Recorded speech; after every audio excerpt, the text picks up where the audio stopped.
दहेज कभी खुशियों की गारंटी नहीं देता। रिया कॉलेज में अपना ग्रेजुएशन पूरा करती है, तभी उसकी मुलाकात एक लड़के राहुल से होती है। राहुल भी बहुत स्मार्ट और माता पिता का आज्ञाकारी बेटा है। दोनों एक दूसरे को बहुत पसंद करने लगते हैं। दोनों का ग्रेजुएशन पूरा होता है।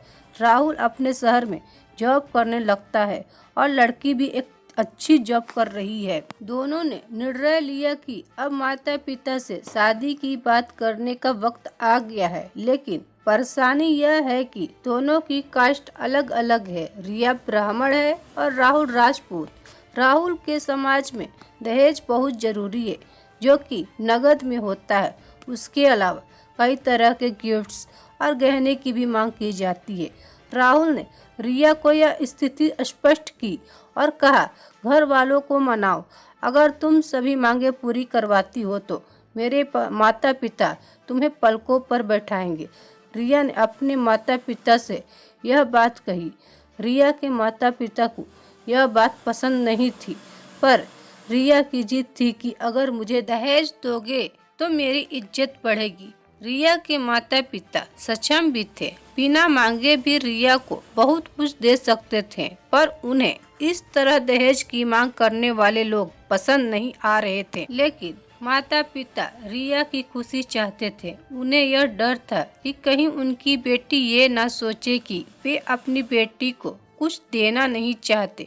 इसीलिए उन्होंने सभी शर्तें मानी। शादी में राहुल को कार, फ्लैट, फर्नीचर के साथ 50 लाख नकद दिए गए। साथ ही रिया को गहने भी दिए गए और सभी रिश्तेदारों को गिफ्ट्स और कपड़े भी दिए। शादी बहुत धूमधाम से की गई, कोई कमी नहीं छोड़ी गई। रिया को मन ही मन यह गुमान था कि कास्ट अलग होने के बावजूद माता पिता ने उसकी शादी ससुराल के हिसाब से की। रिया को विश्वास था कि उसे बेटी बनाकर रखा जाएगा, उसे वही प्यार दिया जाएगा जो उसके माता पिता ने दिया, क्योंकि उसने अपने ससुराल का मान रखा है। रिया ने अपने घर से ससुराल विदा ली। ब्राह्मण कन्या राजपूत घर की बहू बनी। ससुराल में बहुत ज्यादा पर्दा प्रथा थी। बहू को मनचाहा खाने तक की स्वतंत्रता नहीं थी। इतनी भी भूख क्यों ना हो, घर की बहू सबके खाने के बाद ही खाएगी। यहाँ तक कि उसे घर के पुरुषों के सामने बैठने तक की इजाजत नहीं थी। रिया ने इस बात पर इतराज जताया, पर उसकी किसी ने ना सुनी। राहुल ने भी यह बोलकर मुंह फेर लिया, यह तो परंपरा है।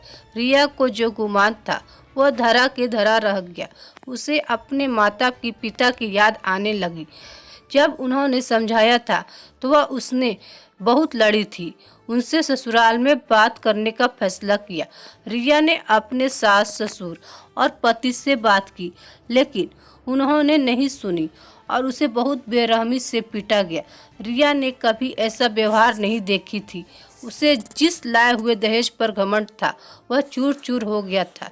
रिया को माता पिता से बात करने में भी शर्म महसूस हो रही थी और इसी कश्मकश में एक दिन रिया ने अपने आप को खत्म कर दिया। माता पिता को जब यह बात पता चली तो उन्हें अपनी गलती का एहसास हुआ कि वक्त रहते समझा होता तो बेटी साथ होती। जो लोग दहेज पर बेटी की शादी करते हैं उनकी सोच हर तरह से छोटी होती है।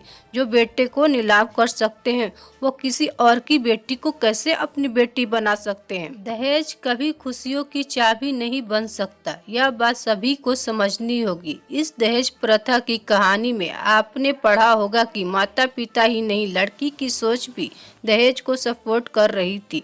कई बार लड़कियों को दहेज का गुमान हो जाता है, पर जो लोग लोभी होते हैं वो कभी अच्छे नहीं हो सकते। यह बात सबको समझने की जरूरत है।